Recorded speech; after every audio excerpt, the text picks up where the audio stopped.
e de sigilen bɛ jamana kɔ kan i b'a fɛ ka i sen no tunga lafiya ka projet kura o la o projet dɔ de u bɛna cité ni ka o de jɔ tungarankew ye banakɔrɔnikaw olu fɛ yen nɔ cité min ni a bɛna jɔ hectare 1 o de sanfɛ hectare min yɛrɛ ni ale lamunumunen don so 20 o de bɛna jɔ cité in kɔnɔna la a so 20 bɛɛ n'i ka yɔrɔ de don a kɔnɔna la denmisɛnw ka kulonkɛ yɔrɔ b'a kɔnɔna la fiɲɛ sama yɔrɔ b'a kɔnɔ ka taa se farikolo ɲɛnajɛw olu ma o bɛɛ bɛ cité in o kɔnɔna la cité in yɛrɛ parcelle 1 o ye titre foncier de min n'ale musaka ye sefa wari 4,400,000 ani 100,000 ye i bɛ se k'a sara yɔrɔnin kelen walima i bɛ se k'a sara san 1 kɔnɔna la walima ka taa se kalo 18 o ma n'i tilali i ka terrain o sarali la sa i bɛ se ka i ka so jɔ ka kɛ villa hakɛlama ye walima i bɛ se k'a jɔ ka kɛ étage ye tunga lafiya maaw olu ka bolo kan n'i ka wari yɛrɛ bɛ i bolo i bɛ se ka i ka so jɔ i kelen ye walima ni wari t'i bolo fana o yɔrɔnin na i bɛ se ka i sen don tunga lafiya maaw olu ka tɔn o la n'an b'a fɔ ma nanzarakan na n'an b'a fɔ ma ko tɔntin tunga lafiya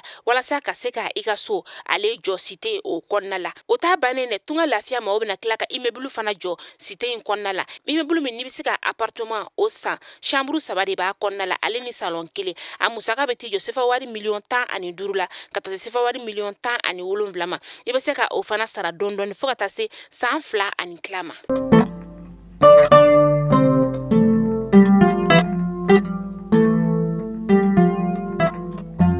Bietene octobre kalo tile 24 san 2022 aw minnu b'an filɛ sanga n'a ka wagati an ka bɔlɔlɔ kana la Mali kɔnɔ yan ka taa se Mali kɔ kana ma an ka tukaragew an bɛ aw fo danti foli min na an tɛna se ka aw fɔ aw bɛɛ bɛ yɔrɔ min na ka sababuya kɛ jamana dɔw yɛrɛ bɛ anw lajɛ anw yɛrɛ tɛ jamana ninnu an t'u tɔgɔ dɔn n'an ko an bɛ dɔ fo ka dɔ to dɔrɔn a bɛ kɛ gasi ye donc aw bɛɛ lajɛlen ka aw bisimila an ka kunnafoni ale kɛnɛ kan Mali kunnafoni.net a jabaranin kan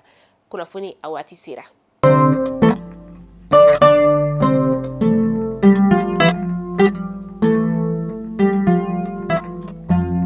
Kunnafoni damela bi an ka ministri ɲɛma ni o ye colonel Abdoulaye Maiga sibirido octobre kalo tile 22 san 2022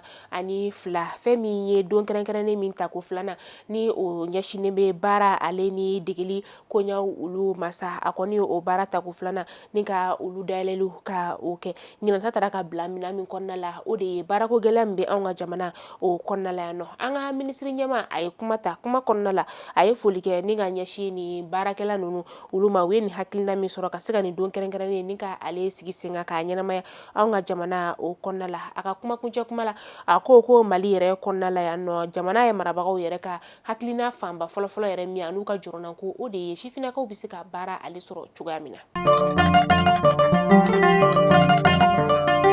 An ka ministri min fɛnɛ bɛ yen nɔ ni ale ɲɛsinen bɛ sanu courant ale ni jiko koɲɛw ma n'o ye Lamine Seydou Traoré ye kunu ale kɔni tagara kabalakaw olu fɛ yen nɔ an ka jibondonba min bɛ yen nɔ o duruna a taara o baaraw ni ka olu kolomokariliw ka o kɛ a bɛ se ka fɔ ko sisan nɔ kɔni ko jibondon kura in yɛrɛ kɔni ni o ye a duruna ye ale ye mètre cube 1,200 ani 200 o de ye min ni ji litiri 1,200,000 ni 200 o de bɛ kɛ ale kɔnɔna la a jibodo yɛrɛ kɔni bɛna kɛ sababu ye ni ka se ka ji ka o lase Bamakɔ ni a lamini ma an ka ministri ale ni maa minnu kɔni tun bɛ ɲɔgɔn fɛ sa o de ye SOMAGEP ale ɲɛmaa ye fo ka taa se SOMAGEP conseil d'administration ni o ye Abdoulaye Diané ye olu kɔni taara ni ka taga a bilasira a ye hakililajigin kɛ k'a fɔ ko kabalakaw olu fɛ yen nɔ olu kɔni nin wagati in na u bɛ ji min ni ka a ladilan o ji bɛ t'i jɔ fo mètre cube 300 bɔɲɔngo la.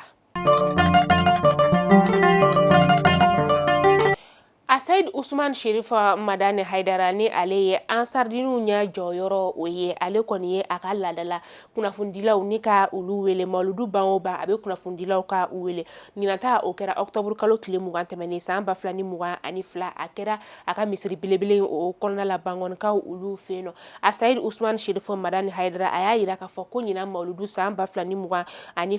ale kɔni ye maa 100,000 ani maa 98 ani maa 218 olu de kɔnɔna na anw ka jamana o kɔnɔna la nɔ minnu ni u bɔra dugu 40 o la a musaka yɛrɛ tari jɔ sɛfɛwari miliyari 1 o bɔɲɔngo la a Sayid Usman Sherifo Madani Haidara a kɔni a ye foli kɛ ni ka ɲɛsin maa minnu bɔra u tigiyɔrɔ la yɔrɔ jan kana se yɔrɔ suru ma a ye foli kɛ ka ɲɛsin bɛɛ lajɛlen ma minnu y'u sen bɔ u kɔnɔkɔrɔ kana ɲina malulu ta ko 38 ni kana ale ɲɛnɛmaya min ni a taara an kuntigi Mahamadu kisi ni nɛma b'a ye ale ka bangeli ni a ka denkuni o ɲɛnɛmayali o kɔnɔna la a tilala ka foli kɛ ka ɲɛsin an ka jamana marabagaw ma ka sababuya kɛ olu kɔni baara ni ka a nɔgɔyaw bolo kosɛbɛ 26 mars n'o ye an ka dolanci kɛnɛba ye sa ni ka o di a Sayid Usman Sherifo Madani Haidara n'a ka maaw ma walasa o bɛ se ka malulu ale ɲɛnamayali kɛ damu o kɔnɔna la cogoya min na ani ka tila tuguni ka finitigilakaw ni ka o bila a ka bolo kan walasa ka se ka maa minnu nana ka na ni ɲɛnamayali ni ka ale kɛ ka se ka olu n'u bololaminɛw ni ka olu lakana. Octobre ale ye ɲɔgɔn dɛmɛ o kalo ye sa o de hukumu kɔnɔna la fɛn min ye wolonugu bon ale kɛlɛli fana bɛ nin kalo belebeleba ye o kɔnɔna la Dr Ibrahima Tegete ni ale ye gynécologue ye Gabriel Touré o kɔnɔna la sa ale kɔni ni Orange muso u ye sigi ka kuma ni ka o kɛ n'u ye kunnafonidilaw olu wele juma tɛmɛnen kunnafonidilaw wele sa a kɛra Gabriel Touré yɛrɛ o kɔnɔna la dɔgɔtɔrɔ ale ka fɔ la muso 2,450 ni 50 de bɛ yen nɔ san 2020 kɔnɔna la ni wolonugu bon kɔni bɛ olu sɔrɔ a b'a yira ka fɔ ko wolonugu bon ale de ye musow ka bana kun fɔlɔ yɛrɛ ye min ni ale bɛ jɔyɔrɔ la 100 sara o 100 sara 26 ni murumuru 6 a bɛ o gɛlɛya ni ka o de lase musolakaw ma 100 sara o 100 sara 49 ani murumuru 3 a bɛ dankari o musolakaw de ka bunahadamadenya la muso miliyɔn 1 o bɔɲɔngo la wolonugu bon yɛrɛ ale ye bana ye min ni ale bɛ dankari musolakaw ka hadamadenya la diɲɛ fantan 4 o bɛɛ lajɛlen wolonugu bon ale bɛ bon jɔyɔrɔ 4 na o la bon ta fanfɛla la musolakaw olu fe no fɛn min yɛrɛ bɛ se ka kɛ sababu bɛ se ka se ka i ni ka ale kisi wolonugu bon ale tɔɔrɔ masa walasa i ni kana to a la o de ye a sɛgɛsɛgɛli baaraw olu ye u ka ni sigili yɛrɛ laɲini kun ye fɛn min sa o de ye musolakaw bɛ se ka wuli ni ka taga sin bon ale sɛgɛsɛgɛli fo ka taa se wolonugu bon sɛgɛsɛgɛli ni ka taga olu kɛ walasa i ni bɛ se ka kisi ni bana ye ale tɔɔrɔ ma. Katiana kungo lakanabaw ka dagayɔrɔ ni Katiana yɛrɛ ale bɛ Segu o mara la bingani wale kɔni taara ka o yɔrɔ kofɔlen ale sɛgɛrɛ juma tɛmɛnen octobre kalo tile 21 san 2022 maa 2 kɔni olu bɔnɛna u ni na a maa 2 yɛrɛ sa u dagayɔrɔ ɲɛma o bɛ a la ani maa min fana bɛ yen nɔ ni ale kɔni bɛ sira yira maaw la o fana kelen bɛ a la ni bingani wale kɔni kɛra sababu sa u ka syndicat kɔni u ka se ka kuma a y'a yira k'a fɔ k'a bɛ waati caman bɔ olu kɔni kelen n'u ka weleweleda ni ka o bila k'a fɔ k'u ka dɛmɛ don olu ma ni minɛw ye walasa ni karɔgɛrɛn diinɛ tigilamaw cunnu kan waati min na u bɛ se ka dankari u la cogo min na olu kɔni ye weleli kɛ fo ka dɛsɛ nka halisa maa kɔni ma olu jaabi.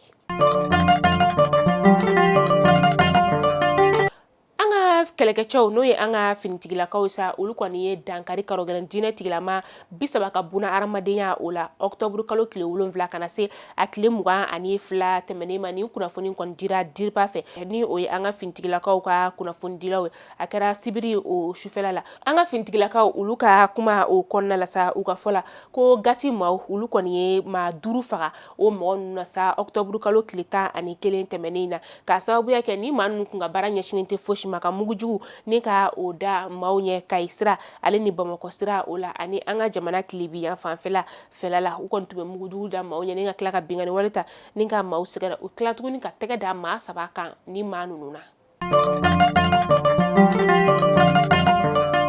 Ka kunnafoni datuguni Isa Jara ale ka kunnafoni Isa Jara ni ale kɔni ye bolimafɛn degeden ye na ale kɔni ye bingani wale ni o ye ɲamaya ka tila tuguni ka suyɛni ni ka o ta ka ɲɛsin muso dɔ ma min ni a yɛrɛ kun bɛ a ka so yɛrɛ kɔnɔna o la kɛra yɔrɔ min na sigida min na sa o de ye dugukɔrɔ kɔkɔ ye Yafoyilakaw olu fɛ yen nɔ nin kamalenin kɔni ale kun bɛ kiiri tigilamaw olu ɲɛma octobre kalo tile 17 tɛmɛnen min n'u kɔni y'a ɲangi san 5 kaso datugu.